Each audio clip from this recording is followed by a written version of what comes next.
Laboratorio Prisma te ofrece todo tipo de exámenes, hemogramas, tipeo sanguíneo, sífilis, COVID-19, VIH, pruebas de tiroides, pruebas de embarazo, glucosas, colesterol, triglicéridos, ácido úrico, general de heces, general de orina. En Laboratorio Prisma contamos con equipos de laboratorio de última generación, profesionales calificados y toma de muestras a domicilio. Rapidez, confianza y seguridad. Visítanos en José Mascote, 2408 y Cuenca. Prisma, Laboratorio Clínico. Te esperamos. Buena música, entretenimiento e información. Experiencia en comunicación radial. Más cerca de nuestra gente. Gracias por estar con nosotros. Radio Jamavisión 88.1 FM, la original. La mejor costilla de cerdo de Guayaquil está en Aladino Parrillada. Picaña, lomo fino, chuleta de cerdo, bife, pechugas de pollo, chorizos, parrilladas. Te esperamos en la ciudad de La Quisquis, Avenida Las Aguas y Costanera Esquina. Aladino Parrillada. Atendemos en el local y delivery. Los especialistas, actualidad informativa, opinión, comentarios, entrevistas. Los especialistas, credibilidad comprobada.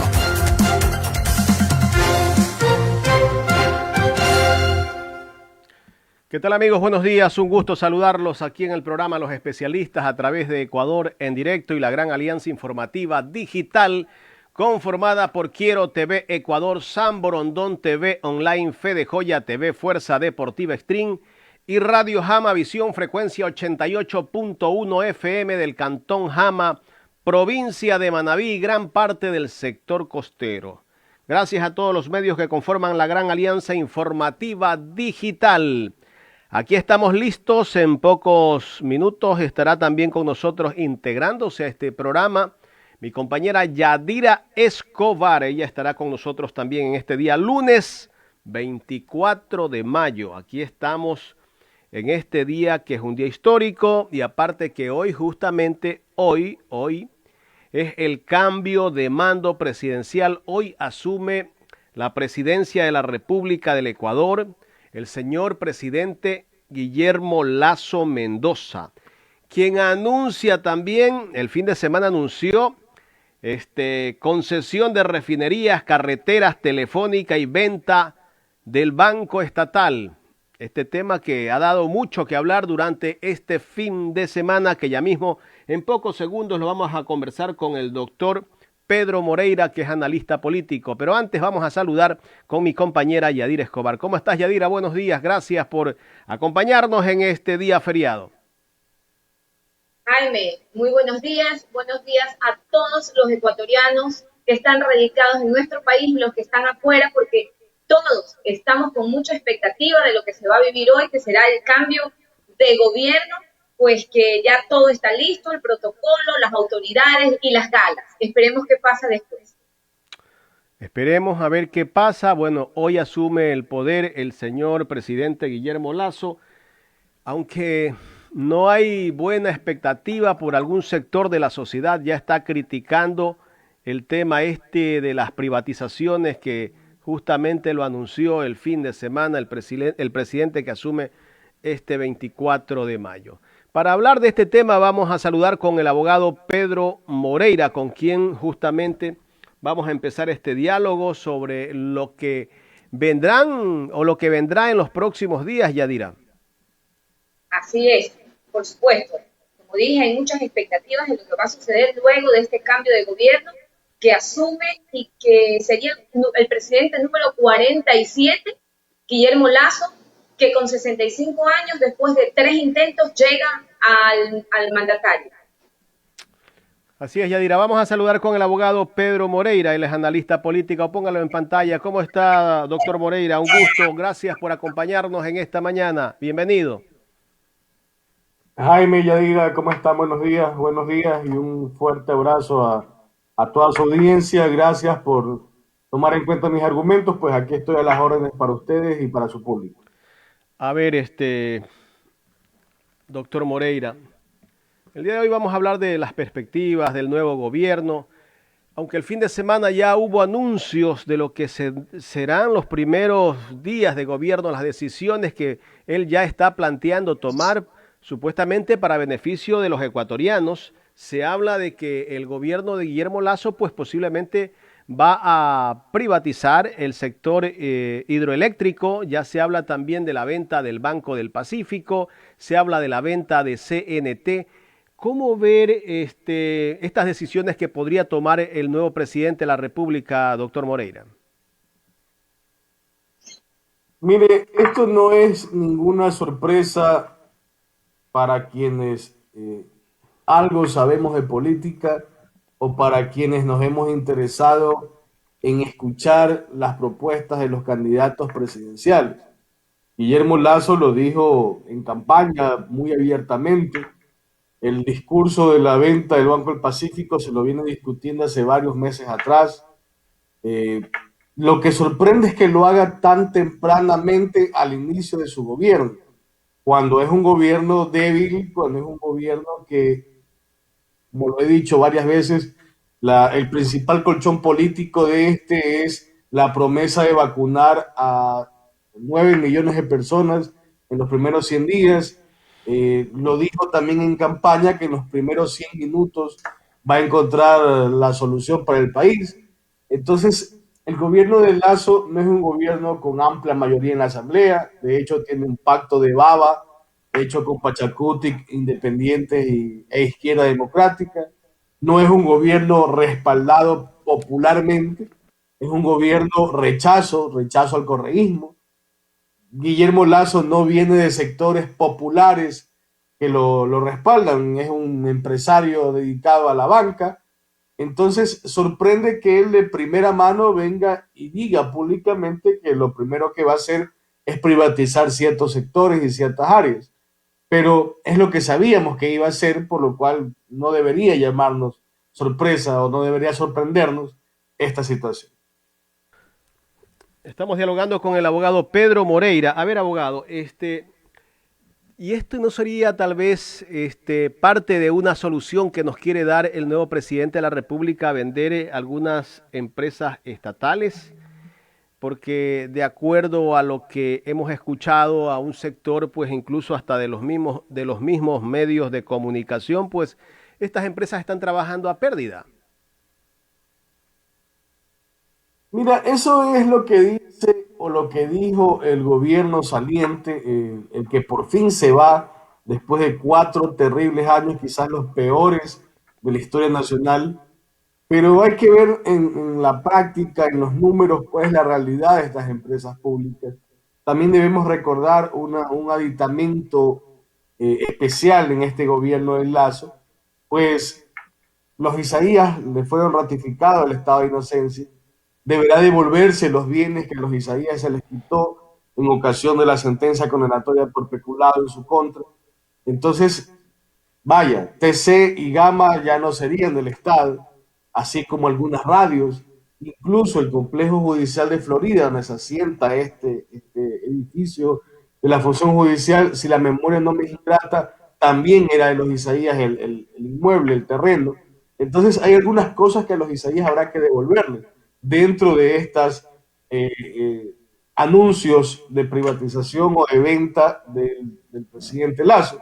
Luego, en otras cosas como las hidroeléctricas, las refinerías, desde el artículo 313 al 318, la Constitución de la República habla de los sectores estratégicos y el 316 habla de la posibilidad de que empresas mixtas puedan manejar o puedan administrar estos bienes del sector estratégico. Lo que me llama la atención es que Lasso o el presidente Lasso no lo ha dicho que van a ser mancomunadamente entre el Estado y una empresa privada como las APP, las alianzas público-privadas, sino que ha dicho que las va a privatizar abiertamente, lo cual me parece no es lo correcto, lo cual me parece necesitaría un dictamen de la Corte Constitucional o por lo menos de la opinión de esta. Pero vaya, seguramente los asesores económicos y jurídicos del presidente Lasso se lo han recomendado. Hay que ver, como lo acabas de decir, Jaime, qué pasa con su convidado, con su aliado, con Pachacuti, respecto a estas intenciones económicas del presidente Lazo. Habría que escuchar la reacción de los asambleístas de Pachacuti, que son los nuevos aliados del gobierno, a ver cómo toman estas expresiones del presidente Guillermo Lazo. Entonces, doctor, no podrá coger y vender estas empresas públicas por una decisión o por un decreto, sino que tendrá que pedirle la autorización o el criterio de la Corte Constitucional. En mi opinión, necesita la autorización o la opinión de la Corte Constitucional. En mi opinión, los sectores estratégicos no pueden ser vendidos, no pueden ser privatizados. Insisto, pueden ser administrados en una alianza público-privada, conforme lo establece el 316 de la Constitución. Pero la Constitución expresamente también prohíbe la privatización, así como prohíbe el feriado bancario. Entonces, y prohíbe salir de la dolarización. Entonces, aquí el detalle está en cómo va a actuar el presidente Lazo.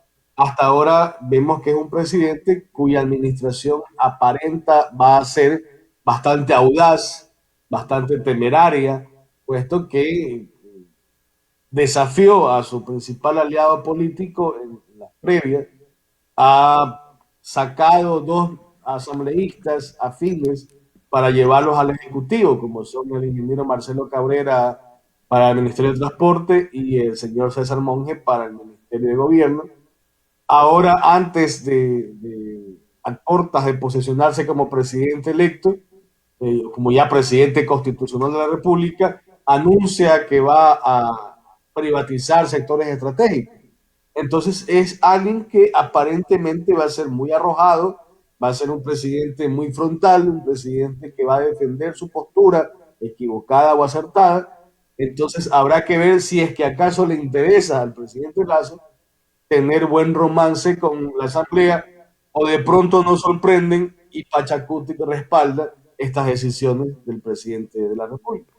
Ahora, él ha dicho que a falta de recursos, pues lo más práctico podría ser es concesionar o privatizar empresas estatales, que el país no tiene recursos. Ya en este momento está hablando de que, o se le nota que hay cierta preocupación de parte del nuevo presidente de que el país no tiene recursos y tratará de buscar esos recursos, pues me imagino, vendiendo algunas empresas estatales. Una de ellas no estatal, pero es recurso del Estado mismo, se maneja como una institución privada, el Banco del Pacífico, que creo que se le va a hacer más fácil venderlo. Mire, puede ser, pero la pregunta aquí está en que ¿cuánto podrían dar por el Banco del Pacífico?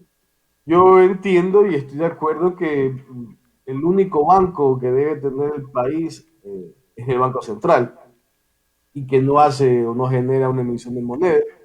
Y ya tenemos además el Ban Ecuador, que tampoco es que funciona muy bien. Quizá en el gobierno anterior le dieron un poco más estructura organizativa. O sea, en el gobierno anterior al que se va, por si acaso. Pero tener el Banco del Pacífico realmente me parece innecesario. Se cometen algunos abusos, incluso como tener una jurisdicción coactiva inexistente por parte del Banco Pacífico. Pero está bien que se venda, pero el asunto está en que se venda ¿para qué? ¿Qué se va a lograr con lo que con la venta o con la concesión de los bienes públicos? O sea, aquí tampoco es una carta abierta para hacer lo que se quiera, ni el presidente Lazo tiene tampoco un cheque en blanco. Entonces, esa muletilla de que no hay recursos me parece que no es tal. Evidentemente, Ecuador antes de la pandemia ya sufría una compresión económica, estábamos padeciendo de una crisis económica por el mal manejo del gobierno saliente, y como también lo he dicho públicamente, el presidente Lazo no tiene una varita mágica para llegar y solucionar la situación. Pero me parece que tampoco es una buena alternativa tratar de apagar el fuego con gasolina. El que él se lance a anunciar privatizaciones, y más allá que las anuncie, que las concrete, me parece que es, utilizando términos castizos y taurinos, es torear a la oposición. Recordemos que tiene una oposición hasta ahora, hasta el día de hoy, conformada por el Partido Social Cristiano y UNES, que tiene alrededor de 65, 66 asambleístas, nada despreciables, y en la asamblea día a día se mueven las frutas. hay como 2 o 3 asambleístas que se han desafiliado de Izquierda Democrática. Los independientes no es que se engrosan, sino que más bien pareciese que comienzan a desgranarse. Hay que ver qué ocurre con Pachacuti. Entonces, comenzar un gobierno que pues, per se es débil, no es popular, ya con medidas económicas fuertes y de paso confrontar directamente con las mayorías de la Asamblea y con las autoridades de la Asamblea, pues me parece que no es tan aconsejable ni tan sano políticamente, ni desde el punto de vista de gobernabilidad. Sin embargo, insisto, supongo que los asesores económicos y políticos y además jurídicos del presidente de la República le habrán dicho que es la mejor forma de comenzar, quizá golpeando la mesa. Correcto, estamos dialogando con el abogado Pedro Moreira, analista político. Le voy a dar paso a mi compañera Yadira Escobar, que tiene más inquietudes. Yadira. Gracias, Jaime. Buenos días, doctor Moreira. Mucho gusto. Bueno, este presidente ya comienza su periodo con ciertas circunstancias y problemas que debe mejorar, además de todas sus promesas. Entre esos está lo que usted ya comentó, el plan de vacunación. Él dijo que en 100 días lo iba a lograr, 9 millones de personas, es decir, que necesitaría 18 millones de dosis. También tenemos pues que él ofreció 2 millones de puestos para los empleos. También subir el salario a $500, claro, hasta que acabe su gobierno, como luego lo expresó. Tiene un reto duro por delante. También, pues obviamente, como él mismo lo dijo siempre, desde el gobierno de los acuerdos, pero tal parece que la gobernabilidad tal vez se le haga un poco difícil. ¿Qué opina acerca de todo esto? Mire, lastimosamente en campaña se utiliza un rostro y ya para gobernar se utiliza otro. Al menos esa impresión nos deja el presidente saliente, el licenciado Moreno, y parece que el mismo comportamiento político lo tendrá el presidente Lasso. Entonces, no les obliga, el presidente Lasso, al menos yo no lo he escuchado, no ha dicho que es el Ecuador de los acuerdos, ha dicho que es el Ecuador de los encuentros. Y parece que lo está cumpliendo porque se están encontrando los mismos que provocaron la crisis bancaria y la crisis del Ecuador del 99. Los Isaías parece que van a regresar. Yamil Maguad también, ahora cierto sector de la prensa pretende presentarlo como un gran estadista, incluso hasta promocionan y publicitan, hay que ver si gratuitamente, un libro que ha escrito. Entonces, parece que ese fuese el Ecuador del encuentro. Pero luego, los $500, pues era inverosímil que lo logre cumplir, de subir al salario básico. Incluso el candidato, el ingeniero Javier Herbas, dijo que eso era económicamente viable, pero cierto sector de la prensa lo que hizo fue seguir inflando ese globo de ensayo y engañar a cierto sector del pueblo que votó por esta propuesta, ¿no? Incluso subir $25 anuales del salario para poder aumentar en los $100 hasta finalizar la gestión del presidente Lasso, pues es inverosímil. En un país en el cual se incrementa de dólar en dólar el salario año a año, incrementarlo a $25 en una economía post pandemia y en una economía comprimida, pues es totalmente absurdo y no va a ocurrir. Luego, esperemos que el presidente Lasso cumpla con sus propuestas, que usted ha mencionado, 2 millones de empleos, lo cual también lo veo poco probable, quizás lo haga en 4 años, pero al momento es muy difícil, sobre todo cuando se pretende flexibilizar la relación laboral y hacerla o implementar una modalidad contractual por horas. Quizás sí lo logre cumplir lo de los 2 millones de empleos, pero debemos entender algo. La estructura de la modalidad laboral como la hemos concebido hasta ahora, seguramente en este gobierno va a cambiar. No sé si cuente con los votos en su momento para lograr alguna reforma al Código de Trabajo, pero seguramente, y así lo ha dicho el presidente Lasso, su propuesta es la de regularizar el trabajo y hacerlo más flexible por horas, por diferentes modalidades contractuales, para así tratar de construir o apalancar una estabilidad laboral. Veamos si funciona en el Ecuador, veamos si es que cuenta con los votos para hacer la reforma y veamos qué pasa. Recién hoy sería el primer día de gobierno del presidente Lazo.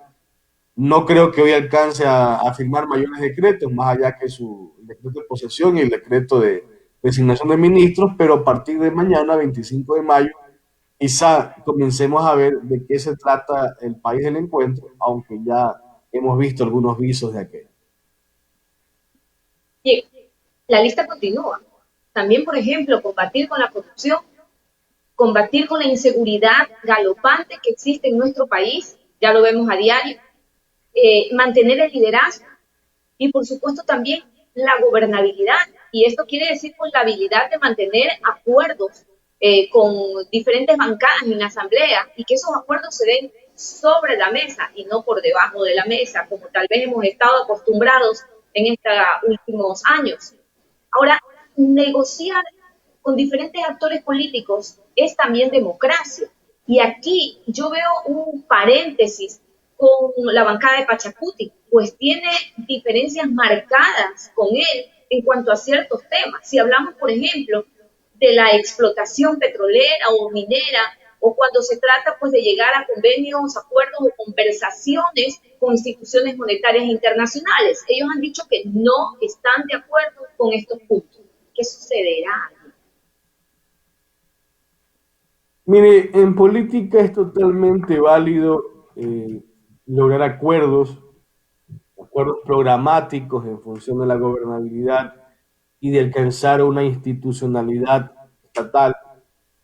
Sin embargo, lo reprochable, lo deleznable es firmar acuerdos o llegar a acuerdos o a pactos que llevan implícito algún tipo de lisonja o algún tipo de prebenda, como se denunció e incluso se encuentra procesado el ex asambleísta Daniel Mendoza, en el cual junto con el ex también asambleísta Eliseo Suero y otros actores políticos pareciese que había una red de corrupción y de reparto, en la cual incluso se nombró a la ex ministra de Gobierno, la doctora María Paula Romo. Pero eso está mal. Llegar a acuerdos en beneficio del país no está mal, es política, de eso se trata. Sin embargo, habría que ver con quién va a llegar a esos acuerdos Guillermo Lazo. Primero porque el líder del partido social cristiano, el abogado Jaime Nebot, ha dicho públicamente que no van a llegar a ningún acuerdo con Lazo, que van a votar en beneficio o van a votar a favor de las propuestas que beneficien al pueblo ecuatoriano, que es otra cosa. No sé si la bancada de UNES, al menos no se ha pronunciado pública y abiertamente, contempla en algún momento poder hacer una alianza con un Creo. Creo tiene una bancada al unirse con los independientes, hay que ver hasta cuándo le dura. Pachacuti, en teoría y por lógica, no debería apoyar o respaldar temas sensibles como los que usted ha mencionado, de explotación petrolera y otros. Sin embargo, hay que ver primero con quién logra empatar Lazo y segundo hay que ver si Lazo o el presidente Lazo goza de credibilidad aún políticamente, porque después de traicionar a Jaime Nebot y el Partido Social Cristiano, que fueron con quienes llegó al poder o se suponía que iban a llegar al poder, pues yo no creo que goce de mucha credibilidad, al menos en el corto plazo. Pero en todo caso, cualquier alianza, cualquier acuerdo que el presidente Lazo proponga en la Asamblea, siempre y cuando sea en beneficio del pueblo ecuatoriano, debería ser respaldada por todos los sectores políticos. Se supone que todos desean el beneficio popular. Ahora, las propuestas que vayan en contra del pueblo ecuatoriano, que ahonden más la crisis económica y que afecten aún más la economía ya precaria y ya sufrida y golpeada de los ecuatorianos, pues de plano debe ser rechazada por los asambleístas en la Asamblea Nacional. Lo que yo temo, y ojalá no ocurra porque el país necesita mantenerse firme, es que el presidente Lazo al corto plazo comience a sufrir ya de manifestaciones populares en las calles y se calienten estas y ojalá no regresemos al tiempo de los golpes. Bueno, justo a ese punto, doctor Moreira, también iba. a expresar que la gobernabilidad no solamente es tener la habilidad de tratar o de lograr acuerdos con diferentes bancadas en una asamblea, sino también con la ciudadanía, es decir, también con cámaras, por ejemplo, de la producción, con representantes de la sociedad civil, con cabildeos, transportistas, en fin. ¿Usted cree que logre en realidad? Y también, por supuesto, con todos aquellos que aunque no votaron por él, sino por Arauz, también son ecuatorianos y él también va a gobernar para ese grupo que es bastante importante. Mira, en las entrevistas que me hacían antes de la segunda vuelta, yo decía que sea que gane Arauz o sea que gane Lazo, el presidente de la República debe despojarse de camisetas, debe despojarse de colores y debe entregarse a los intereses del pueblo ecuatoriano. El presidente Lazo debería, al menos, en teoría, hacer eso. Entregarse a los intereses del pueblo ecuatoriano. Ahora, debemos ser reflexivos, lógicos y analíticos. El presidente Lazo no ganó por ello. El presidente Lazo ni siquiera gana las elecciones por el Partido Social Cristiano. El presidente Lazo gana en base a dos puntales muy fuertes: el anticorreísmo y la prensa ecuatoriana, que ayuda a construir ese anticorreísmo. La elección o el triunfo electoral del presidente Lazo es un rechazo al correísmo. Recordemos que él obtuvo casi el 20% en la primera vuelta e incluso pasó al balotaje, una situación un tanto reñida, incómoda, con el candidato Carlos Pérez Guartamber, que fue el anunciado que pasaba la segunda vuelta en el conteo rápido del CNE la noche del 7 de febrero. Entonces, Guillermo Lazo creció exponencialmente del paso a la segunda vuelta hasta el día de las elecciones, pero en gran parte al rechazo al correísmo y al candidato del correísmo. Entonces, ¿por qué hacemos este análisis? Porque él no tiene un respaldo popular, él no goza de la luna de miel que goza casi todos los presidentes cuando recién llegan. Hay un grupo de la población definitivamente que votó porque cree en Guillermo Lazo, porque cree que el modelo económico y el modelo político que Guillermo Lazo propone es el adecuado, pero no es la mayoría del electorado que llevó a Guillermo Lazo al poder.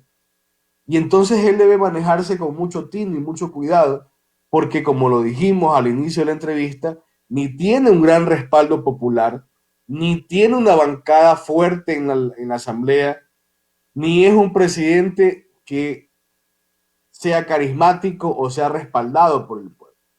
Entonces, estas tres aristas que Lazo no las tiene y probablemente no las va a tener, al menos al inicio del gobierno, lo hacen un gobierno débil. Y parece que esa debilidad él la está utilizando siendo agresivo, siendo audaz y presentándose como un presidente que no se va a someter a manipulaciones desde el legislativo y tomando posturas muy claras y muy determinadas. Entonces esperemos que le funcione la estrategia Lazo, esperemos que escoja las mejores decisiones para sus primeros 100 días de gobierno y recordemos que él, como lo dijo usted hace un momento, debe tener 18 millones de vacunas hasta más o menos el mes de septiembre de este año. Doctor Moreira, en todo caso, y estoy creo de acuerdo con Jaime, al futuro, bueno, ya al presidente ya mismo pues se sentará en la silla de Carmen, le quedan 100 primeros días cruciales, donde va a tener que lógicamente arreglar situaciones como el déficit en el área fiscal, también tiene problemas de salud, problemas de seguridad, de corrupción. No todo es malo, hay que ver también lo positivo. Y pienso yo que el código de ética que él formó, eso es positivo porque se va a evitar contrataciones de parientes, se va a evitar tocar los fondos públicos y también pues se van a evitar los repartos escandalosos que ya surgieron en otros gobiernos. Gracias de mi parte, doctor. Doctor, muchísimas gracias. Jaime, disculpa que continúe, pero es que un código de ética simplemente es un anuncio colgado en la pared. El código de ética o las normas, las leyes, le da contenido el cumplimiento de las mismas. Ya la Constitución y la ley establecen que no se puede pues robar, no se puede contratar a parientes, no se puede hacer muchas de las cosas que el supuesto código de ética redactado por el presidente Lazo prohíben. Pero no sirve que estén en un papel, no sirve que estén colgados a la entrada de la casa, no sirve que estén pegados en el refrigerador, sirve que se cumplan. Y me parece, de pronto puedo estar yo equivocado, que una de las ministras del presidente Lazo es esposa o pareja sentimental de uno de sus asambleístas. Entonces desde allí ya comenzamos mal. Pero en todo caso, esperemos que el país del encuentro sea realmente un encuentro con las necesidades de todas y todos los ecuatorianos y no un encuentro con los causantes de la crisis de 1999. Gracias, Jaime, por su invitación. Gracias a todos Doctor, ustedes. Gracias. le iba a hacer una consulta final, doctor, pero le ruego que sea un poco No, porque concreto, ya me porque está cerrando. Claro, seguro. tenemos al siguiente invitado, al economista Fidel Márquez. El presidente Moreno, el presidente saliente, dijo ayer o el fin de semana que sí está preocupado porque él presiente que tal vez va a ser perseguido. ¿Qué criterio tiene el doctor Pedro Moreira sobre estas declaraciones? Bueno, primero que usted me acaba de dañar la mañana haciéndome acuerdo de aquel inefable ciudadano en que ha destruido el país en 4 años. Y luego, pues, resulta curioso, y ayer lo posteé en mis redes sociales, que se me vino a la mente la escena o una de las escenas de Padrino número 2, porque es muy curioso que justo un día antes de la posesión del nuevo presidente y de la despedida del presidente saliente, se suicide en la cárcel una persona que fue miembro importante del gabinete presidencial saliente y que tenía mucha información respecto al caso Las Torres, en el cual se encuentra procesado el contralor subrogante, que ha sido acusado por parte de Jaime Nebot de haber tenido un plan desestabilizador llamado el Yerobi de Imbabura, si es que Andrés Arauz ganaba las elecciones. Entonces, no se han investigado los dichos del abogado Nebot sobre este supuesto acto de sedición de parte de Celi. Entonces, quedan muchas dudas en el aire. Yo no creo que Lenin Moreno sea perseguido. Yo sí espero que sea procesado por todos los actos cometidos en su administración, sean que hayan sido responsabilidad directa de él o indirecta, pero como ya existe el precedente, el de facto precedente de la autoridad inmediata por influjo psíquico, de pronto él puede responder también por influjo psíquico respecto a lo que hizo la señora Ocle, respecto a los sobreprecios en los utensilios o en los bienes estos, en las mascarillas, en las fundas de cadáveres. De pronto él también puede responder por influjo psíquico en el reparto de hospitales en el cual están procesados Mendoza, Azuero y otros. Y podría responder también por influjo psíquico por el reparto de las vacunas. Entonces, yo no espero que lo persigan a Lenin Moreno ni a ningún ciudadano ecuatoriano, pero sí espero que la justicia actúe con la misma celeridad y la misma supuesta eficacia y eficiencia con la que ha actuado en contra del gobierno de la Revolución Ciudadana. Muchísimas gracias, doctor Pedro Moreira. Gracias a ustedes, excelente día y un fuerte abrazo a toda la audiencia que nos ha honrado con su atención. Buen día. Gracias al doctor Pedro Moreira, analista político, aquí en el programa Los Especialistas. Ahora sí, mi estimado Jorge, pon en pantalla los invitados. Nos habíamos olvidado de poner la cartelera de los invitados para esta mañana. Ya estuvo con nosotros el doctor Pedro Moreira, analista político. En pocos segundos saludaremos con el economista Fidel Márquez, analista económico. A las 9 de la mañana estará el ingeniero Holbach Muñetón, presidente de la Federación Nacional de Cámaras Provinciales de Turismo del Ecuador. Y también a las 9 de la mañana estará el arquitecto Franklin Torres. Él es el presidente de la Federación Nacional de Productores Bananeros del Ecuador, FENABE. Sectores que han sido azotados por toda la pandemia. Yo creería que más el sector turístico. aunque el sector bananero también está bastante preocupado, no preocupado, sino que han vivido en carne propia, pues, el tema este del pago de la caja de banano, que firman un documento que le dicen $6 y que al final no le pagan ni $4. Bueno, todo esto es un problema que tienen el sector del agro, el sector bananero en particular, que este gobierno que sale hoy no hizo nada por solucionar el problema. Vamos a saludar con el economista Fidel Márquez, analista económico. Economista, buenos días. Bienvenido, gracias por aceptar este diálogo. Buenos días a ustedes por la invitación, que veo que empezaron bien temprano con el análisis. Así es. Es un día de análisis porque en realidad tenemos que hablar lo que deja el gobierno saliente y lo que recibe el gobierno entrante y las perspectivas que vamos a tener de este gobierno que va a entrar el día de hoy.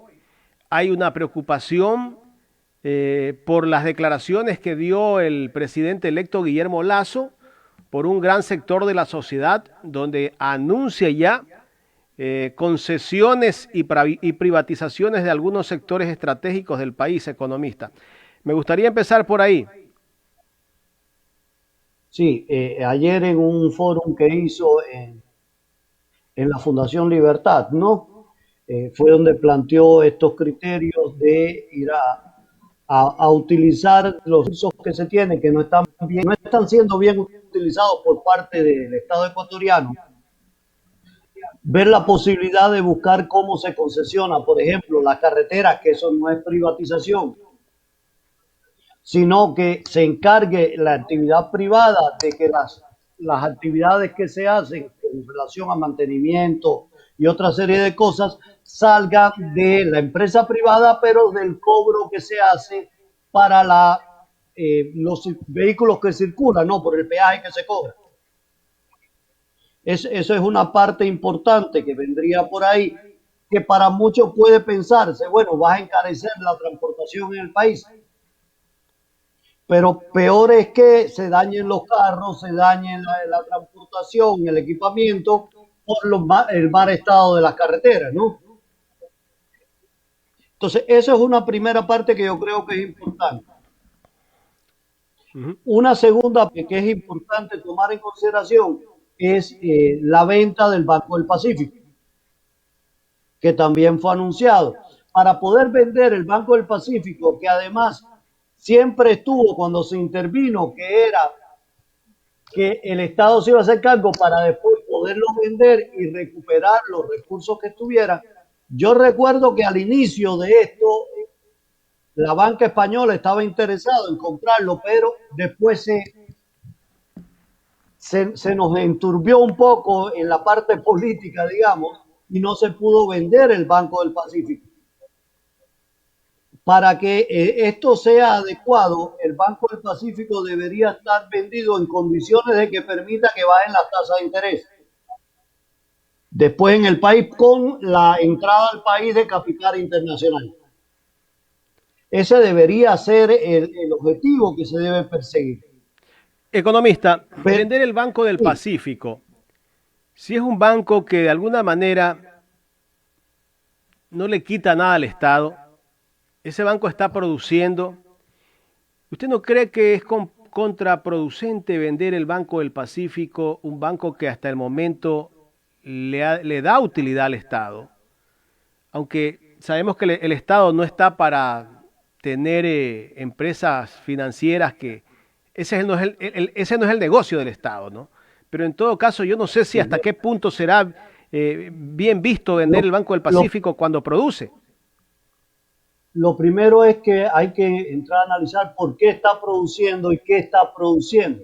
Porque a lo mejor está produciendo porque tiene las cuentas del sector público. Entonces, habría que hacer un análisis bien detallado de la eficiencia y si es realmente una eficiencia real o es ficticia por las cuentas que tiene. Entonces, aquí hay que hacer el análisis real de la situación, sincerar la información. Porque si está, a pesar de que y está funcionando y las cuentas públicas no tienen que ver con esta eficiencia que tiene, sería un mal negocio venderlo. Porque si no me equivoco es el segundo banco del país o el tercer banco que te genera más utilidades. Claro, pero por eso es que le digo que habría que ver en función de qué están esos números, ¿no? Hay que entrar a analizar todos esos números como tal para sincerar. ¿Se debe a la cantidad de usuarios privados que tiene o se debe a los usuarios públicos que tiene? Correcto. Son las cosas que debemos poner sobre la mesa, ¿no? Porque para eso también tenemos otra banca de desarrollo, como pudiera ser la CFN, el antiguo Banco de Fomento, el BAN, etcétera, que pudiera hacer estas mismas funciones, ¿no?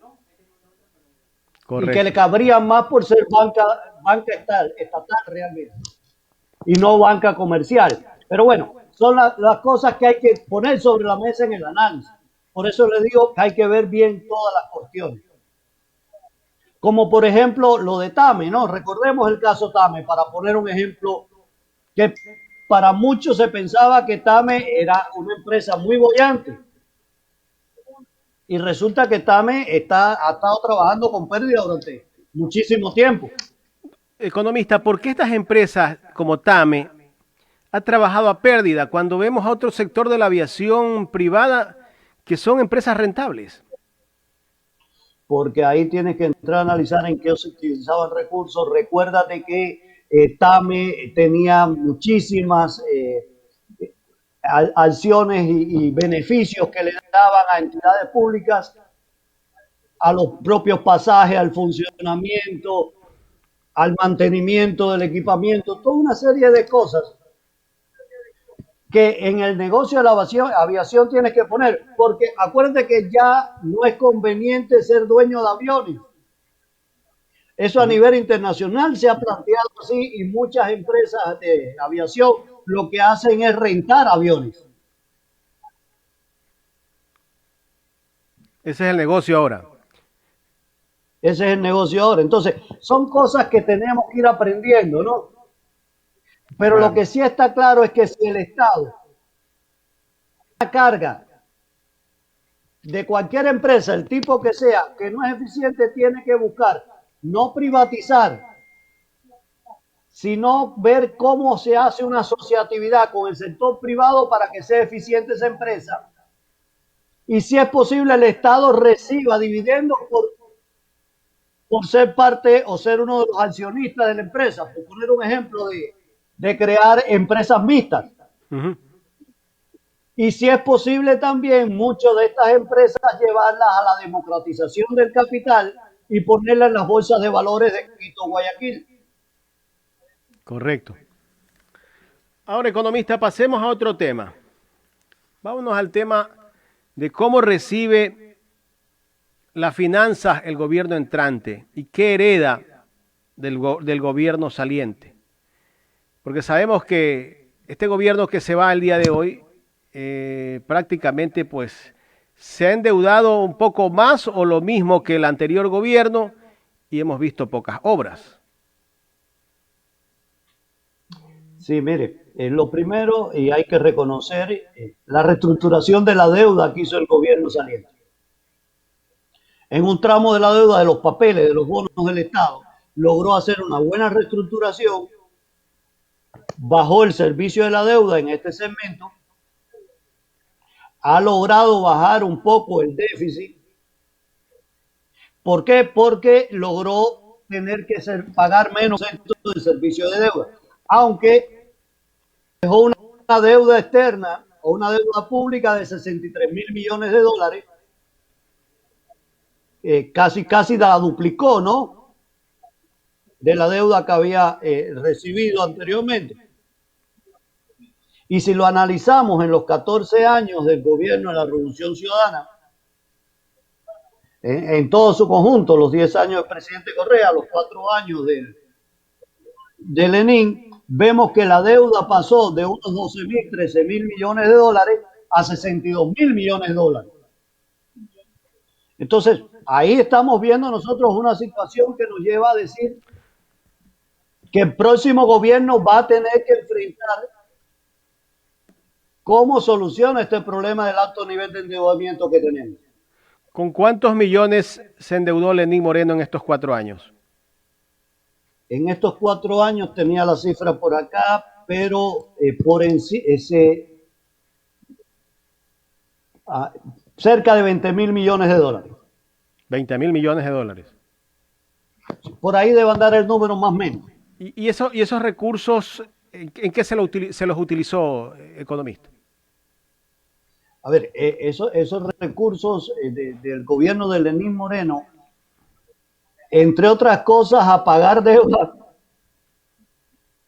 a cubrir déficits fiscales, porque realmente las obras como tal no las pudo hacer porque además recibió un gobierno con alto servicio de deuda, con alto déficit fiscal y además de eso con muchas obras que había que terminar de pagar. Uh-huh. Esa es la gran verdad de lo que tenemos y además le tocó la pandemia. Pero ya el gobierno venía con problemas antes de la pandemia. Por supuesto, por eso te digo, además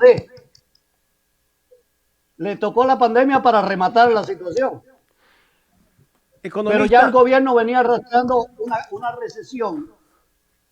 Había una contracción económica, había una contracción de demanda, el crecimiento del desempleo, crecimiento el nivel de pobreza, y son los indicadores sociales que tenemos actualmente. Esa es la realidad. Economista, le hago una pregunta a usted de lo que ocurrió el año pasado a inicios de la pandemia. ¿Estuvo bien que el gobierno haya adelantado pagos de la deuda que se vencía en el 2021, 2022 y 2023, cuando la gente se moría en las calles en el país? Mi criterio es que no. Debió haber utilizado esos recursos para enfrentar la pandemia. Eso lo dije en su momento y lo sigo manteniendo. Pero agua pasada no mueve molino. Uh-huh. Y tenemos que pensar entonces en cómo que el principal plan que tiene que hacer el gobierno de Lazo es la vacunación de los 9 millones que metió. Esa es su primera actividad económica que tiene que acometer. ¿De dónde sacará Guillermo Lazo los recursos para cumplir con su plan, con sus propuestas o su plan de gobierno cuando fue candidato? A ver, lo primero, ya para la vacunación parece que están los recursos. Tiene que ir a un proceso de negociación con el Fondo Monetario Internacional para que sigan llegando los recursos. Por tanto, tiene que plantearse un nuevo proceso de negociación con el fondo. Tiene que ir a negociar con el resto de los multilaterales. Tiene que además ir a un proceso de reestructuración de deuda con China, por ejemplo, no en los 6.000 millones que la totalidad, sino en 3.000 millones, que es lo que puede negociar, porque los otros ya están por vencerse y no vale la pena. Además, tiene que ir a un proceso de asociatividad con la empresa privada. Tiene que, si quiere explotar la minería, tiene que llegar a acuerdos con las comunidades indígenas y tiene que plantearse una nueva forma de organización territorial para que la toma de decisiones del uso y explotación y uso de las utilidades que se tengan sea de acuerdo con las comunidades y la sociedad. Es decir, que tiene que plantearse un nuevo plan y pensar fuera de la caja. No puede venir pensando que va a aumentar impuestos. Tiene que buscar recursos por otras partes. Y su principal problema tiene que ser la generación de empleo. Y no ver cómo salva el fisco, sino ver cómo salva a la familia ecuatoriana. Correcto. Estamos dialogando con el economista Fidel Márquez, analista económico. Economista, le voy a dar paso a mi compañera Yadira Escobar, que tiene más inquietudes. Yadira. Gracias, Jaime, economista, mucho gusto. Qué bueno poder conversar con usted. Bueno, yo quisiera empezar por decir pues que la democracia se construye día a día, sin sectarismo, sin divisiones, ni opiniones pesimistas desde el primer día de un gobierno en el que todos los ecuatorianos, los que votaron por él y los que no votaron por él, tenemos la esperanza de que cambie, de que sea mejor. Y lógicamente ese cambio importante no solamente va a partir de la salud, sino también obviamente de la parte económica, y para eso pues está usted a quien queremos escuchar.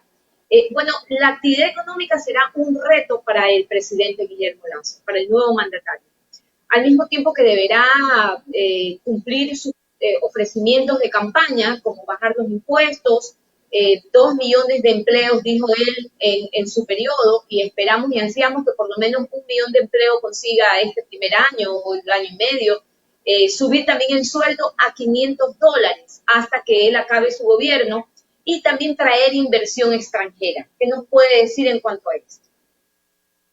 Mire, eso como plan es lo que hay que hacer, y los libros nos dicen que eso es lo que debe tratar de lograr el presidente, porque ahí están los principales problemas. Entonces, lo primero que tiene que plantearse el presidente en este sentido, desde lo económico, primero que no puede ir por caminos trillados ni puede repetir recetas de los años 90.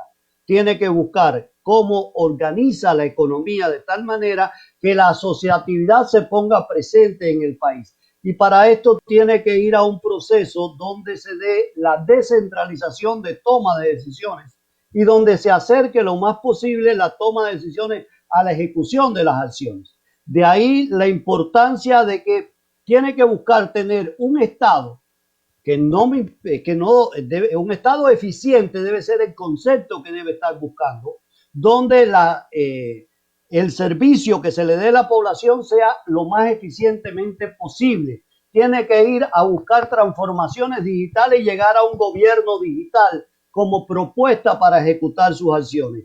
Tiene que ir a la asociatividad con la empresa privada como el camino adecuado para la generación de empleo.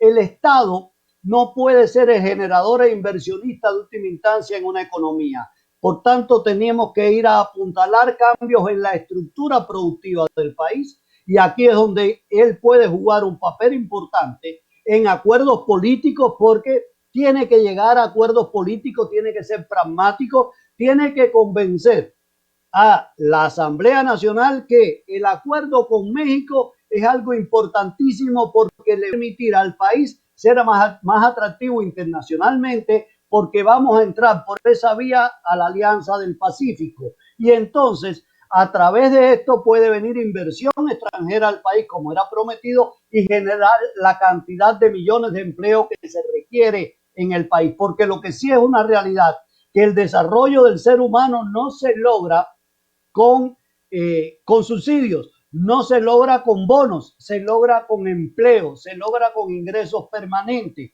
Y entonces esto solo es posible generando empleo. Y aquí es donde tiene que pensar además cómo va a insertar el país en la nueva ola de la globalización. Se nos está presentando una ola que se va a caracterizar por repatriación de industria y relocalización de industrias hacia zonas regionales más cerca de las principales potencias económicas y comerciales, y de ahí la importancia que nosotros tengamos que hacer el acuerdo comercial con Estados Unidos muy bien pensado, muy bien estructurado, que nos permita con nuestro principal socio comercial cómo insertamos y logramos mantener lo que se ha logrado ahora en pandemia, por ejemplo, de que seamos ya de los principales exportadores de camarón hacia Estados Unidos, y que otros productos corran con igual suerte y que entremos en igualdad de condiciones con nuestros principales competidores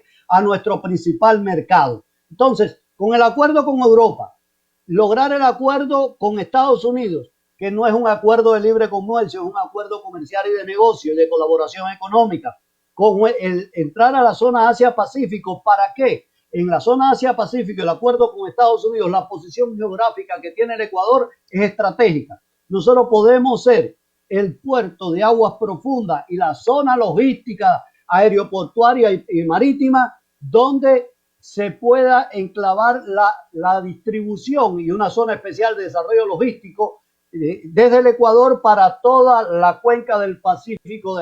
Eso sería importantísimo a nivel de futuro, porque no solamente debemos pensar en 4 años, debemos pensar en 15, 20 años, donde el país se desarrolle y la familia ecuatoriana pueda vivir cada vez mejor. Por ahí están los lineamientos que debería seguir. No más impuestos. Los impuestos atentan contra el desarrollo de la familia. Porque sí tenemos, algunos dicen, pero en Ecuador se paga pocos impuestos. No, en Ecuador lo que pocos pagamos, pocos impuestos, que es distinto. En Ecuador pocos pagan impuestos. Entonces, en vez de aumentar impuestos, aumente eficiencia de recaudación, porque hay alrededor de 3.000 o 4.000 millones que no se recaudan, que hay evasión. Entonces, por ahí debe ser el camino que se debe empezar dando el ejemplo. Y otra cuestión, hay que buscar que el Estado sea eficiente. No es ni grande ni pequeño, eficiente. Debe ser el concepto que debe primar. Y se puede tener un Estado eficiente si usted utiliza las nuevas tecnologías que existen en el mundo, crea un gobierno digital. Y yo siempre les digo a todos, si yo desde mi casa puedo hacer todos los trámites, ¿por qué voy a ir a 18 oficinas? Si estando solamente desde mi PC, yo puedo dar un clic, resolver los problemas y con mayor eficiencia, y además quito el caldo de cultivo de la acción, que te crean un problema para después venderte las facilidades. Economista Márquez, de lo que usted ha dicho, hay algo que a mí me preocupa un poquito, que es el hecho de que lo voy a sintetizar en un dicho que dice: enséñale a pescar a quien necesita y no le deje el pescado, ¿no? En otras palabras, el pueblo necesita empleos y no bonos, a lo que se los ha acostumbrado. Lo que me preocupa un poco es que la ciudadanía o el pueblo no esté de acuerdo con esta nueva temática y deberá aprender a cambiar su forma de pensar y de vivir, porque podría ser que se acostumbró a ese facilismo o a ese paternalismo del gobierno que le entrega un bono para mantenerlo con la necesidad. Pero bueno, en fin. Ahora, el gobierno deberá entrar con una preocupación en cuanto a solucionar inmediatamente la pobreza, que hay que combatirla. ¿Y cómo se hace esto? Justamente lo que usted mencionaba y lo que acabo de decir, que es a través de los empleos. Porque las cifras sí son un poquito alarmantes, si usted me permite. De acuerdo a las estadísticas, 4 de cada 10 ecuatorianos tienen dificultad para conseguir alimentos. Porque el 7 de cada 10 ecuatorianos o no tienen empleo o tienen un empleo informal. Es decir, tienen que salir a diario a trabajar, si no consiguen ese sustento. Con la agravante que para la mujer, que mantiene un 6% de diferencia laboral con el hombre en cuanto a los salarios. Entonces, ¿cuáles serían las probabilidades luego de que él logre vacunar a esos 9 millones de ecuatorianos y después de eso, obviamente, activar la economía? Pero en cuanto al empleo, ¿cuáles serán las soluciones que él puede optar para que acabe esto en el país? Bueno, lo primero, y es de lo que he podido revisar en la literatura a nivel internacional y los programas de la OIT y otra serie de organismos internacionales, es que usted tiene que estimular la generación de empleo. Usted tiene que partir del hecho, y aquí es donde yo siempre digo, hay que decirle a los empresarios, a ver, señores, si logran el nivel de empleo que tenían previo a la pandemia, voy a darle determinados estímulos que hay que estudiarlos, hay que analizarlos por esa generación de empleo, porque a la larga después esos que tienen empleo van y consumen y pagan IVA, y eso regresa por concepto de otro tipo de impuestos a la caja fiscal, que es lo que algunos tienen miedo cuando se plantea este tipo de situaciones. Y además le diría, y aquellos que me mantengan por 5 años y durante 5 años van a tener exenciones tributarias o estímulos tributarios en el sentido relacionado directamente con la generación de empleo, y tiene que ser no que me generaste empleo cada año, sino que me mantiene esos niveles de empleo para poder seguirte manteniendo ese estímulo por determinada cantidad de años. Es decir, crearle estímulos para la generación de empleo. Entonces, aquí es donde tiene que haber el criterio de que hay que estimular la generación de empleo.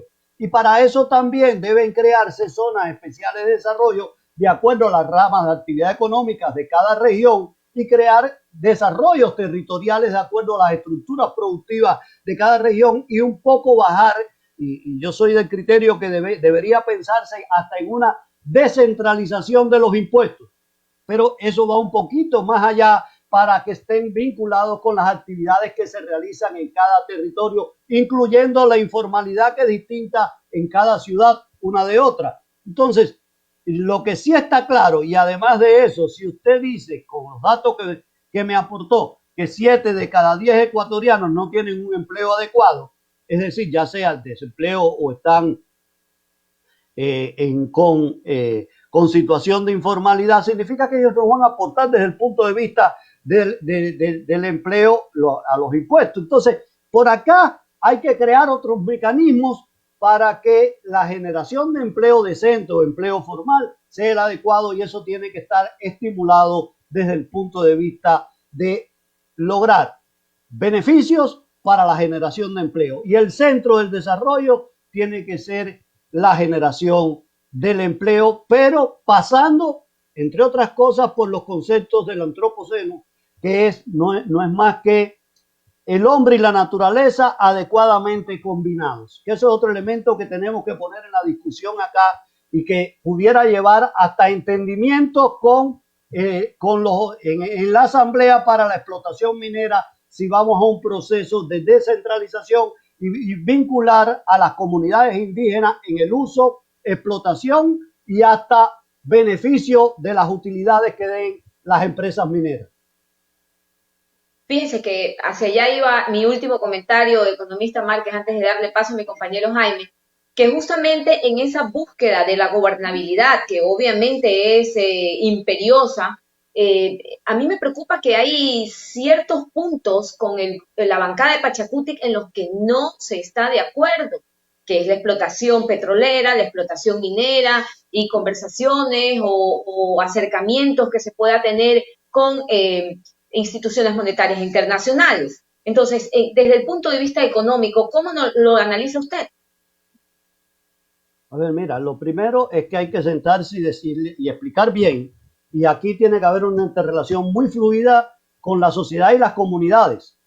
Y esto es lo importante en democracia, ¿no? Pero hay que decir, a ver, señores, con el Fondo Monetario y los organismos multilaterales de crédito, nosotros vamos a tener recursos con tanta tasa de interés y las condiciones son estas, porque además con los organismos multilaterales, y esto es importante que lo tengamos todos presentes, es los acuerdos que logremos alcanzar con ellos. Entonces tienen que ser acuerdos transparentes, no escondidos de frente, diciendo estas son las verdaderas condiciones que tenemos, y al Fondo Monetario está dispuesto a negociar.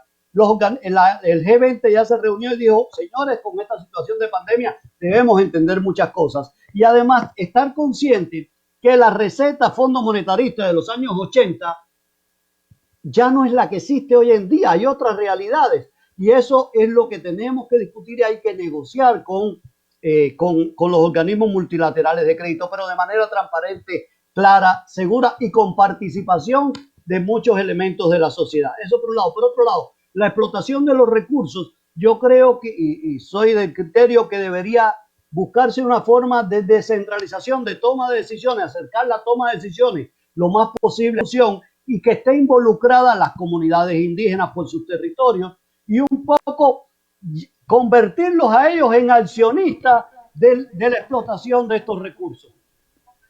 Yo creo que por ahí hay un camino no explotado en el país y que es mucho más democrático, mucho más cercano, y además decirle, a ver, estos recursos les pertenecen a ustedes, vamos acá con estos a desarrollar su comunidad, crear la escuela agraria que ustedes quieren, crear la universidad multinacional que ustedes están mucho tiempo pidiendo y que se necesita desarrollar con fuerza para que ustedes tengan el estilo de vida que quieren como comunidad.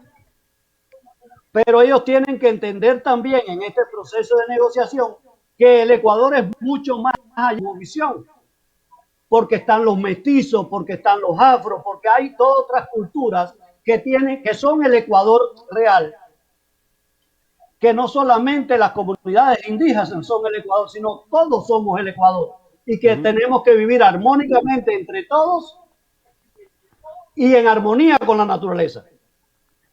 Esperemos, economista Márquez, que de verdad sea así. Eso es algo que me preocupa porque ya tenemos los antecedentes que ellos a lo largo de esta década o de algunos años más han venido siempre empujando e incluso sacando gobiernos, desestabilizándolos. Esperemos que esto que usted está diciendo sea el caso. Jaime.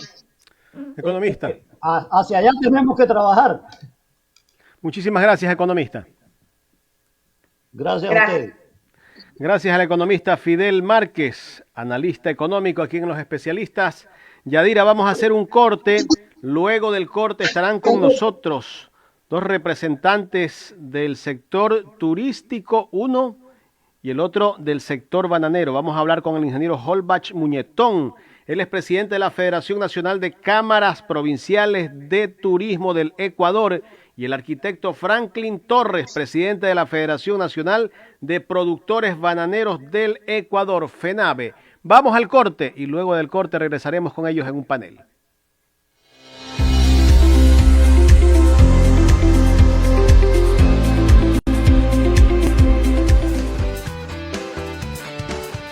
Laboratorio Prisma te ofrece todo tipo de exámenes, hemogramas, tipeo sanguíneo, sífilis, COVID-19, VIH, pruebas de tiroides, pruebas de embarazo, glucosas, colesterol, triglicéridos, ácido úrico, general de heces, general de orina. En Laboratorio Prisma contamos con equipos de laboratorio de última generación, profesionales calificados y toma de muestras a domicilio. Rapidez, confianza y seguridad. Visítanos en José Mascote, 2408 y Cuenca. Prisma, Laboratorio Clínico. Te esperamos.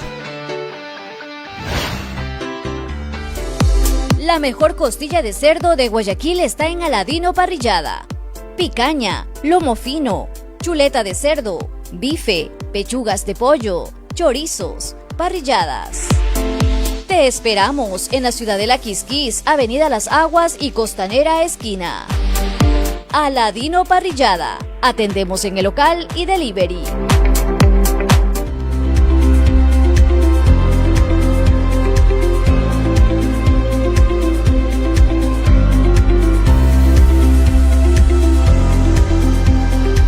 Estamos de vuelta en el programa Los Especialistas, programa especial en este 24 de mayo. Vamos a saludar rápidamente a los que están conectados: a William Escobar, a la licenciada Caballero, Luis Suárez, Wellington, Johnny, Claudette.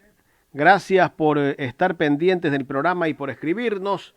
Bien, antes de empezar el diálogo con nuestros invitados, quiero decirles que nosotros el día de hoy estaremos transmitiendo el cambio de mando. Nos enlazaremos con el canal de la Asamblea Nacional a partir de las 9:45. Si es que arrancan a esa hora, pues, y si no, en pocos minutos después. Pero en todo caso, estén pendientes de esta transmisión que estaremos también llevándosela a ustedes a través de nuestra plataforma digital www.ecuadorendirecto.com, plataforma que tiene más de 250,000 visitas cada mes. Y los que nos están viendo por nuestro canal de YouTube como Ecuador en Directo, Jaime de la Cruz, también para los que están viéndonos en Facebook Live como Ecuador en Directo, y los que nos están viendo por la Alianza Informativa Digital que conforman 5 medios de comunicación digital: Quiero TV Ecuador, San Borondón TV Online, Fe de Joya TV, Fuerza Deportiva Extreme y Radio Jama Visión, frecuencia 88.1 FM del Cantón Jama, provincia de Manabí. Ahora sí, nos vamos directo, mi estimada Yadira, con nuestros invitados. Pongamos en pantalla al ingeniero Holbach Muñetón. Él es presidente de la Federación Nacional de Cámaras Provinciales de Turismo del Ecuador, con quien vamos a conversar en esta mañana y es parte de este panel. ¿Cómo está, ingeniero? Buenos días. Muy buenos días. Gracias por la entrevista a todos los que están ahí. Gracias a usted por aceptar este diálogo, ingeniero. Y también ponemos en pantalla al arquitecto Franklin Torres. Él es presidente de la Federación Nacional de Productores Bananeros del Ecuador, FENABE. Estos son dos sectores importantísimos de la producción y que generan muchísimas plazas de trabajo del país, que han sido bastante golpeados por la pandemia y también por la mala administración del gobierno saliente. Porque aquí no solo es la pandemia, sino que los malos administradores que han estado al frente, el uno de la cartera de Agricultura y la otra es la ministra Rosy Prado, si no me equivoco, que está saliendo y que creo, por lo que he escuchado del sector turístico, no ha hecho una labor que tenía que haber hecho durante su administración. Ingeniero Franklin Torres, buenos días. Buen día, muchas gracias, muy amable, a las órdenes. Muchísimas gracias, podemos tener a los cuatro en pantalla ahí, muy bien. Ahora sí, le voy a dar paso a mi compañera Yadira Escobar para que empiece el diálogo. Yadira, empezamos con el ingeniero Holbach Muñetón. Claro que sí. Ingeniero, es un gusto de nuevo tenerlo aquí, poder conversar con usted. Tal como lo dijo Jaime, estos son dos sectores importantísimos para la economía del país, porque también además van a producir lo que tanta falta nos hace, que son la cantidad de empleos que no se tiene, y que hace un momento pues justamente yo estaba dando las estadísticas de los empleos, y que 7 de cada 10 ecuatorianos o no tienen empleo o tienen un empleo informal. Hablemos de la parte del turismo, ingeniero. ¿Qué tipo de conversaciones o acercamientos tienen con este nuevo gobierno, que ya estamos a poquísimas horas o minutos tal vez de que lo tengamos ya sentado en Carondelet trabajando para los ecuatorianos? ¿Y cómo ve usted luego de estos confinamientos que han existido el área del turismo? ¿Cómo ha reaccionado? ¿Cómo está? Bueno, Yadira, muy buenos días, gracias por la entrevista. Sí, a ver, vamos por parte. Las conversaciones que tenemos con este gobierno, hemos tenido 2 reuniones con Guillermo Lasso, candidato, ya, pero hemos tenido varias reuniones en tiempo de campaña y ahora, bueno, todavía se posiciona, pero todo este tiempo con el equipo que lo va a acompañar a Guillermo Lasso, los 2 asesores principales de él en lo económico. Hemos entregado los requerimientos, hemos entregado lo que se necesita para una reactivación económica. Entonces, en este aspecto esperemos, y nosotros creemos que vamos por un camino. Esperemos que las cosas se den. Adicionalmente, ya he hablado con el ministro que está por posesionarse, Nils Olsen. Hemos hablado, se está viendo el tema de la vacuna, que también lo estoy viendo como Comité Empresarial Ecuatoriano, como vicepresidente del Comité Empresarial Ecuatoriano. Estoy de la mano trabajando con el empresario Carlos Cueva para el tema de la vacuna. Entonces ahí hemos hecho una triangulación. Es más, el día de ayer ya se empezó a vacunar en algo a personas del sector turístico. Tenemos previsto que esto sea para el mes de julio ya oficialmente, pero el problema aquí son las vacunas. Pero en base a lo del confinamiento, siempre estuvimos en rechazo a esto. ¿Por qué estuvimos en rechazo, Yadira? Porque es diferente que usted me diga, vaya confinamiento, mientras yo veo de dónde y dónde está el problema y lo voy solucionando. Pero usted coge, me encierra a mí y no arregla el problema. Los jueces saben dónde, en qué lugar de la ciudad, en qué sector de la ciudad, saben dónde está el problema. Pero no, para que no se enoje, entonces nadie encierran a todos. Y no puede ser así. Hemos perdido nosotros, hasta la fecha van 2.500 millones de dólares perdidos, y hasta la fecha van 67.000 empleos plenos perdidos. Esto es datos del Ministerio de Turismo, son datos y cifras oficiales. Bueno, y más allá también de las cifras que se han perdido, de los empleos, también hay negocios, una gran cantidad de negocios que dependen del turismo, no solamente del día a día o de la ciudad, sino, por ejemplo, en fechas especiales, que también han tenido que cerrar, y eso ha sido catastrófico, tanto para esas familias como para el engranaje mismo de la economía. Sí, eso es lo que los doctores en un caso no comprenden, y es lo que yo les digo, lo que uno dice. O sea, si ellos estuvieran en una guerra y tuvieran que tener algún objetivo específico, ellos destruyen toda la ciudad, y no es así. Tanto así que nosotros no hemos estado equivocados, que ahora hay 3 niveles. Entonces depende, un ejemplo, pueden hacer que de repente la ciudadela de la Tarazana, de repente ven que ahí está el foco infeccioso, entonces la Tarazana a lo mejor le trabaja hasta las 6 de la tarde y el resto de la ciudad hasta las 10. Van a comenzar a ser sectorizados, lo que nosotros pedíamos, porque hay empresas que somos formales, hemos invertido en el tema de bioseguridad. Hay otras que no han invertido, pero en el mismo saco, en las mismas condiciones, nos pones a todos. Entonces, esto no. Y yo le decía tan fácil, usted tiene 2 niños, el uno es educado, el otro no es educado, pero usted a los dos los castiga. ¿Por qué? Para que el que no es educado no se ponga triste. No es así, no es así. Aquí se ha perdido mucho y tanto así que los doctores, la Federación de Doctores versus el Colegio de Doctores no se ponen de acuerdo. Entonces, los doctores nunca han hablado con los empresarios a ver cuál es la problemática del empresario. Y además el sector turístico, de estar después del banano del camarón, estamos ahora en puesto número 2. Bueno, poniéndome en el centro de la balanza, ingeniero, en realidad, los médicos están luchando obviamente porque ya no existan más infectados y más aún personas que se mueren, ¿no? La situación de ellos también es drástica.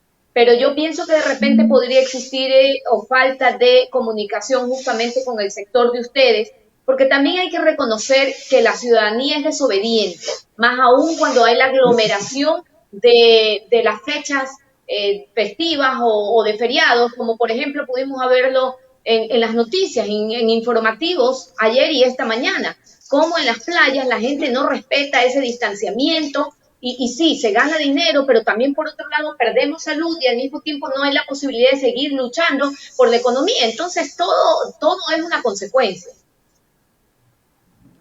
Totalmente de acuerdo. Nosotros nunca hemos estado en contra de lo que dice el COE. Lo que sí hemos estado en contra y hasta ahora es que no es justo que si viene un feriado, un día antes digan, a ver, va a haber playa, después la playa es hasta las 8, hasta las 5, después ya no hay playa. Eso es lo que ellos lo que no saben es que es planificar. Aquí todo negocio, hasta la prensa, todo hay que planificar y eso es lo que nosotros pedimos, que den certidumbre para nosotros poder planificar.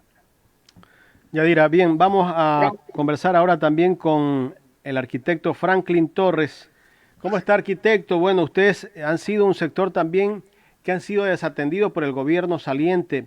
¿Qué heredan ustedes de este gobierno que se va el día de hoy?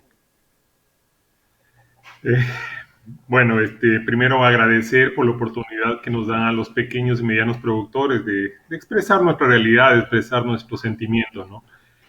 Sí, lamentablemente heredamos una carga realmente fatal para el pequeño y mediano, sobre todo el productor agrícola está en peligro de extinción. Nosotros se lo hemos dicho tanto al señor Guillermo Lasso mediante comunicados como a sus asesores con los cuales nos hemos reunido en los días anteriores a la elección y después cuando ya fueron designados, ¿no? Nosotros creemos que en eso ha habido coherencia de parte del señor Guillermo Lasso, así como ha habido de parte de él también una actitud transparente en cuanto a lo que él quiere hacer con su labor como presidente, ¿no? La herencia está clara y una de las que más se puede ver son los precios en las que deja el actual ministro de Agricultura. El precio del arroz, por ejemplo, hace 5 años estaba en cerca de $38, ahorita está en $22. El precio del maíz estaba en $16, al momento se vende a $9. El precio de la caja de banano estaba en $6.55 y al momento se vende en $4. Esa es la realidad de la agricultura, es la realidad en la que deja este ministro de Agricultura, este gobierno, que lamentablemente prácticamente terminan con la poca economía que tenía el pequeño y mediano productor. Realmente la sostenibilidad ambiental, social y económica, un momento tan crítico como que estamos viviendo de esta crisis económica provocada por la pandemia, ha caído lamentablemente encima de los hombros y en las economías de los agrícolas y sobre todo de los productores bananeros, y eso realmente nos preocupa, ¿no? Nosotros creemos que es lamentable lo que ha ocurrido, pero esa es la realidad y nosotros lo único que estamos buscando es un cambio en este sentido, que es lo que ha ofrecido el presidente Lasso. Yo no quisiera referirme mucho al gobierno que se va porque una de las mejores cosas que nos ha podido suceder es que ya se van, ¿no? Y que ojalá nunca vuelvan. Han sido 14 años terribles para la agricultura, han sido 14 años terribles para toda la ruralidad, como lo menciona en su programa de gobierno el señor Guillermo Lasso. Correcto. ¿Ustedes han hecho algún planteamiento al nuevo presidente en campaña? ¿De pronto se reunieron? ¿Cuáles fueron esos planteamientos que le hicieron ustedes? Sí, nosotros lo dijimos antes y después de la elección y gracias a Dios hemos tenido la oportunidad de reunirnos con los funcionarios que han sido designados para el Ministerio de Agricultura. Nosotros le hicimos 5 puntos realmente precisos en el cual nosotros creemos que de alguna forma mejorará la agricultura ecuatoriana. El primero es que adopten una política agropecuaria estatal en favor del pequeño y mediano productor. Realmente estamos desatendidos en todo sentido. Solo para darles ciertos ejemplos, el 94% de los productores agrícolas no tienen crédito. Trabajamos con fondos propios. El 90% de los productores no tienen capacitación. Eso es realmente terrible. Seguir sembrando de esa manera es imposible. Y el 91% no está asociado. O sea, son cosas sobre las que debemos trabajar, tanto el gobierno como los productores. Nosotros nos hemos puesto a las órdenes, empujar este carro que se llama Ecuador en un solo sentido, que es el deber de todo ecuatoriano, pero sí en base al cumplimiento de las leyes ecuatorianas, en base a un orden establecido que se debe respetar, no como ha ocurrido con el actual gobierno, que saltarse la fila realmente ha sido el deporte olímpico para todos y eso tiene que terminarse.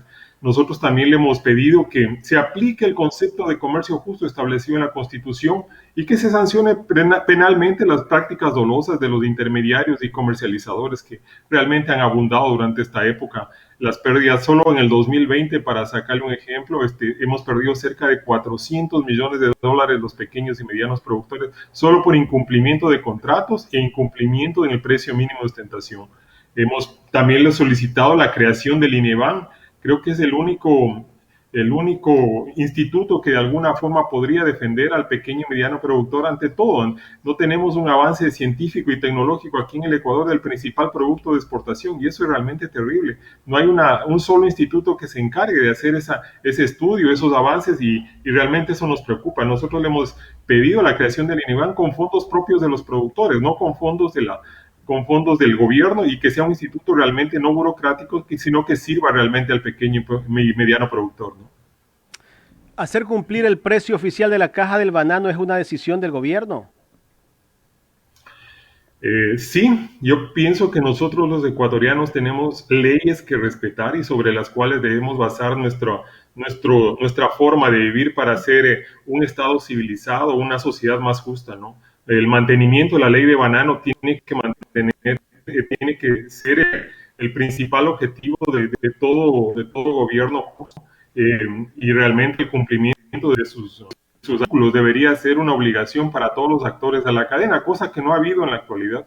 Realmente pensar que una élite económica aquí en el Ecuador solo por ser élite no puede respetar una ley. Dice, ¿sabe qué? Esta ley no me gusta y no la respeto. Eso no funciona así en un Estado civilizado. Tiene que haber otra situación. Nosotros tenemos que cambiar esa forma de ver la sociedad porque eso lo único que está conduciendo es una pobreza extrema en el agro ecuatoriano. El agro ecuatoriano lamentablemente no se están dando cuenta, pero está en peligro de extinción y eso sería realmente terrible para la sociedad ecuatoriana en general, ¿no?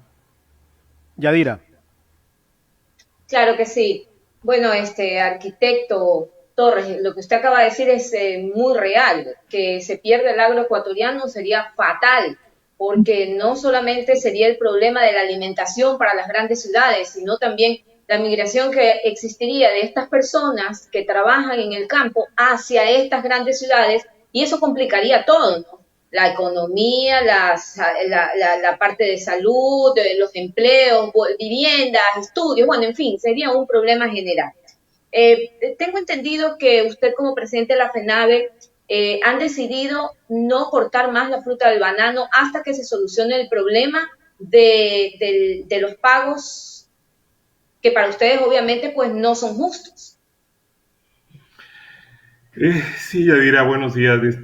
Mire, solo para darle un ejemplo de la inseguridad jurídica y económica en la que está abocada un pequeño y mediano productor, le puedo decir que hoy día, lunes 24 de mayo, el pequeño y mediano productor no sabe a cómo va a vender su caja de banano.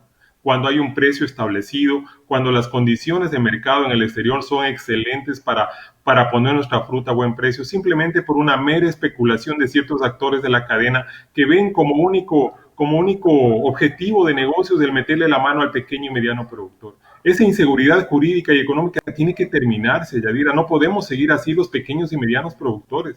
Estamos del 75% de pequeños y medianos productores sin contrato, sin saber a quién entregar su fruta el día de hoy. Esto es realmente terrible, esa inseguridad tiene que terminarse.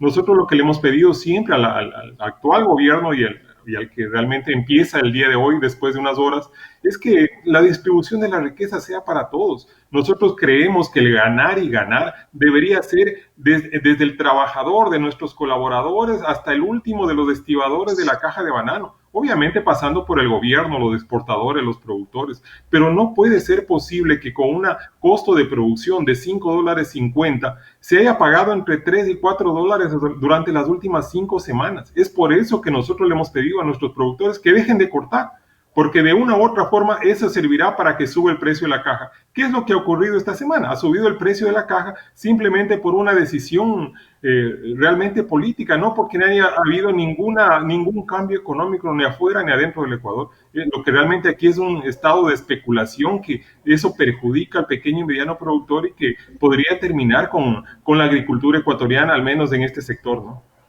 Ingeniero Muñetón, escuchar al arquitecto Franklin Torres demuestra que casi todos los sectores que tenían que ser atendidos por este gobierno saliente han sido azotados, pero por una mala decisión del gobierno, una mala administración.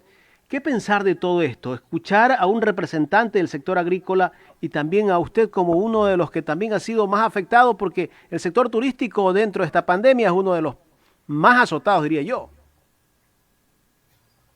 Sí, efectivamente, primero que este gobierno, yo no sé quién le puso gobierno de transición, si este gobierno es un desastre, o sea, y que no se pueden ellos deslindar que es un gobierno parte del correísmo. Eso definitivamente, que ahora quieren deslindarse, no. Ha sido un desastre, realmente no lo decimos nosotros, los dirigentes gremiales lo dicen las cifras, lo dicen los números.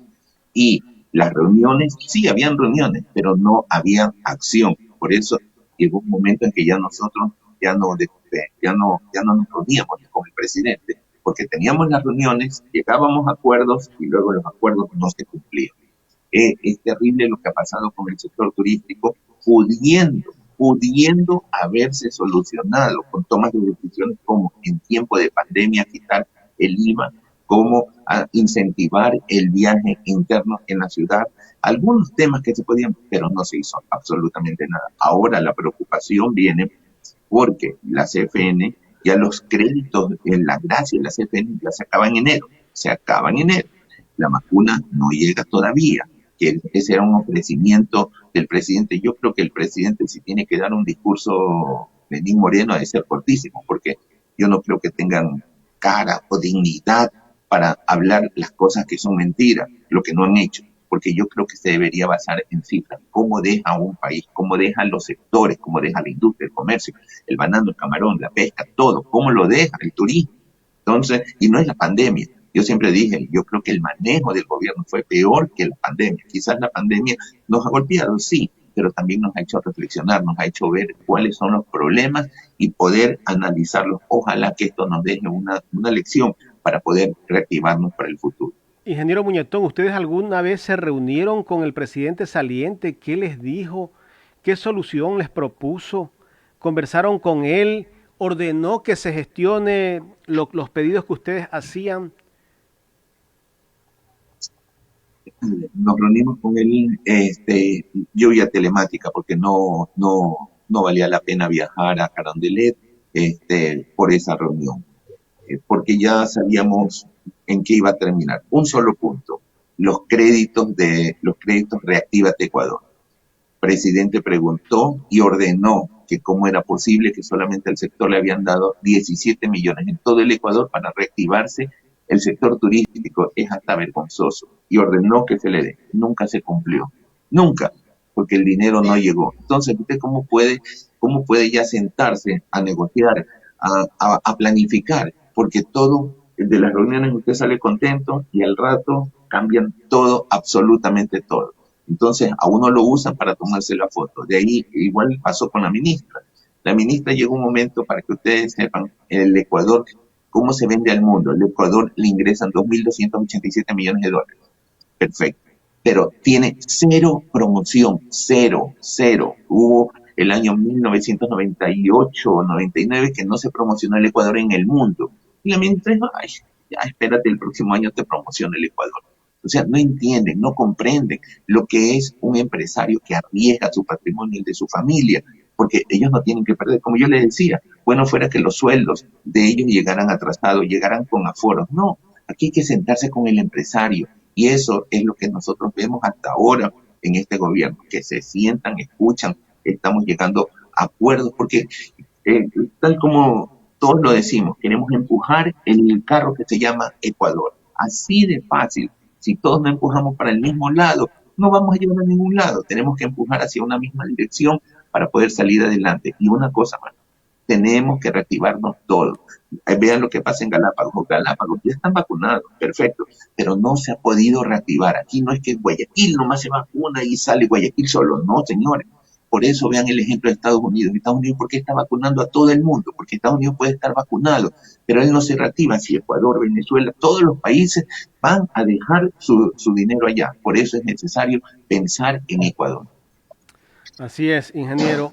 Estaba leyendo justamente la semana pasada, creo, y usted decía que no se iban a preparar para el feriado, no iban a abastecerse de los productos que necesitan para el feriado, porque ya ha habido otros días o otros feriados que ustedes se abastecían y resulta que cuando iba a empezar el feriado se cancela todo. Entonces todos esos productos se perdían.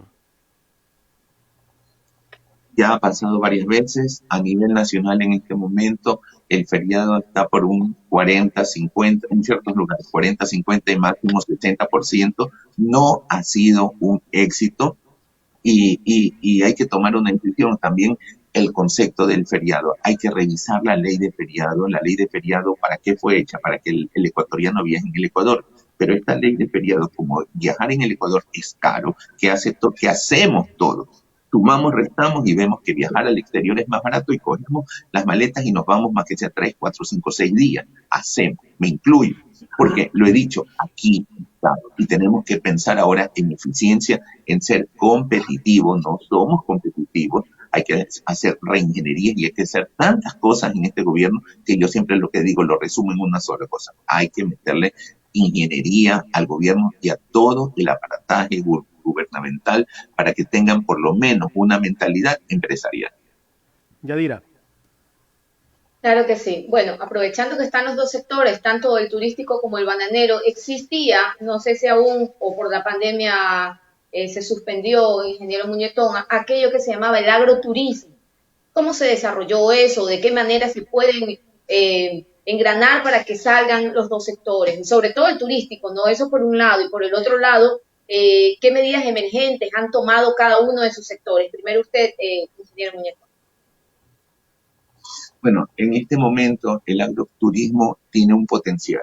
¿Qué es lo que dice el mundo? ¿Qué es lo que quiere después de la pandemia? Quieren aire libre, tranquilidad, no ir a las ciudades. Pero los hoteles no hay que asustarse, porque ahí es donde hace el match.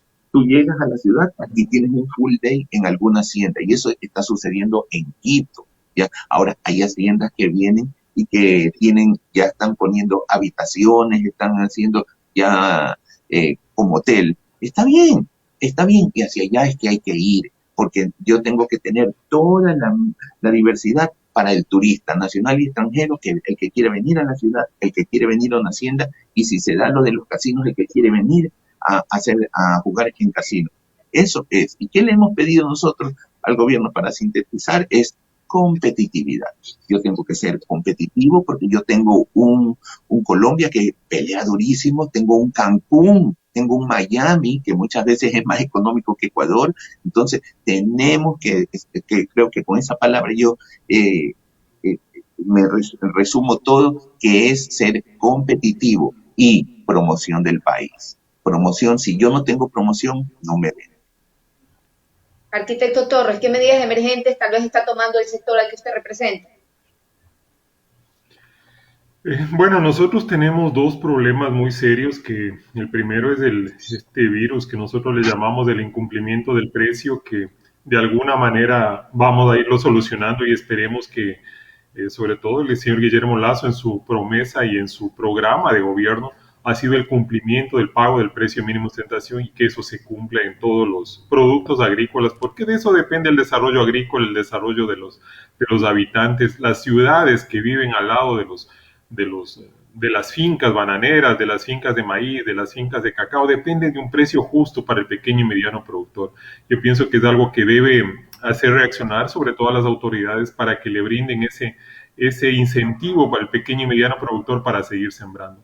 En cuanto al otro, nosotros tenemos en ciernes un problema muy serio que es un patógeno que se llama el fusario y que realmente puede devastar a una finca o puede devastar a un lote de terreno donde caiga ese patógeno, ese hongo.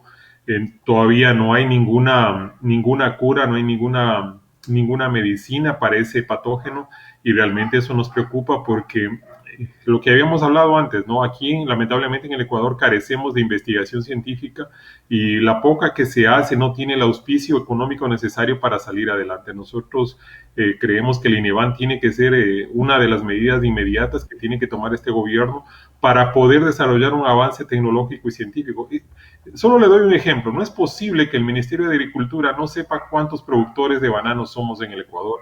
No es posible que el Ministerio de Agricultura no sepa cuántas cajas de bananos salen de aquí del Ecuador y que tenga que pedir los manifiestos de embarque a las portuarias para saber cuántas cajas se han embarcado.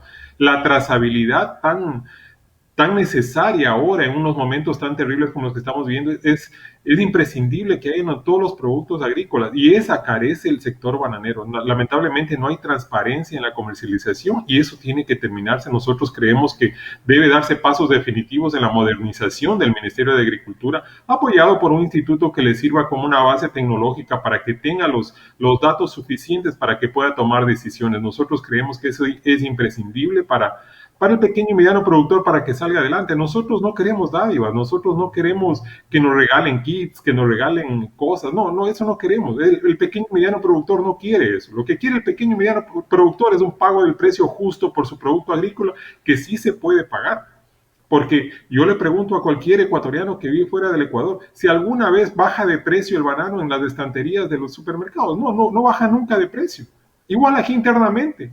Si usted va a cualquier supermercado, encuentra en el mismo precio la libra de banano y eso tiene que por lo menos mantenerse para darle un beneficio al pequeño y mediano productor para que tenga la sostenibilidad suficiente para que pueda salir adelante con sus fincas. Nosotros creemos que es la única manera de apoyar decididamente al sector agrícola y ojalá se cumpla con todo lo que ha ofrecido el señor Guillermo Lasso. Porque si no, el optimismo que ahora tenemos, la fe que ahora tenemos se puede convertir en frustración y eso es lo que no queremos, ¿no? Bueno, en conclusión, yo escucho de ambos sectores, tanto del turismo como del bananero, que no ha existido un apoyo por parte del gobierno saliente y que es urgente que el actual gobierno los escuche, tome consideración en estos dos sectores que además son sectores muy importantes de la economía. Y me quedo con la interrogante y la preocupación de pensar qué sucede con esos pequeños o medianos productores, como usted lo menciona, arquitecto Torres, o en el caso del turismo, con aquellos pequeños emprendedores que en el turismo tratan de sacar el sustento diario. ¿Qué sucede con ellos cuando todo esto se desestabiliza? Bueno, yo pienso que el pequeño y mediano productor tenemos siempre esa fe de que tenemos un mañana mejor, de que vamos a seguir sembrando, pese a todas las vicisitudes que hemos tenido, pese a todas las amarguras que hemos tenido durante estos 14 años, porque como ya le dijo el ingeniero Muñetón, no puede deslindarse estos últimos 4 años de los 10 anteriores porque han tenido plena relación.